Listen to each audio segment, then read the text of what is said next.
They wish to make a lot of money.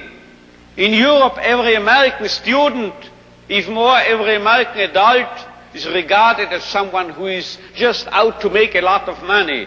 Really, 16% of these students regarded their main goal and concern in life to make a lot of money. I'm quoting literally, make a lot of money. And you know what the top class, the top category, we say category, what do you say? Category was among, you excuse me, but I know I am speaking a marvelous accent without the slightest English. Now,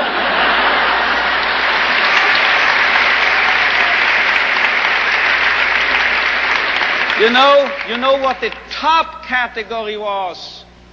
78% of these American youngsters were concerned, as they expressed it themselves, with finding a meaning and purpose in their lives. So this is a realistic view on man. And you know, you won't believe it, gray hair, my age, I started taking flying lessons recently. Do you know what my flying instructor told me? If you are starting here, wish to get here, say east, heading for this, and you have a crosswind, you will drift and you will land here. So you have to do what we pilots call crabbing, he told me. C-R-A-B, crabbing. You have to head for north of this airfield, and you have to fly that way, you see, as if you headed in this direction. If you are heading here above this airfield, then you will actually land here. But if you head for here, you are landing here. This holds also for man, I would say. If we take man as he really is, we make him worse. But if we overestimate him,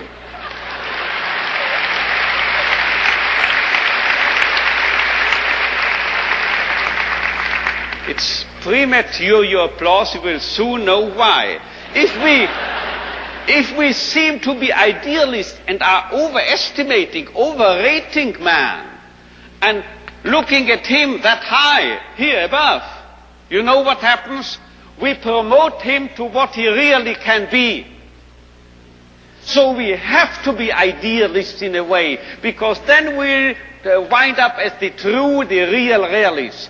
And you know who has said this? If we take man as he is, we make him worse. But if we take man as he should be, we make him capable of becoming what he can be.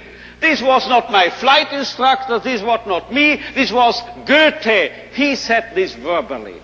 And now you will understand why I, in one of my writings, once said, this is the most apt maxim and motto for any psychotherapeutic activity.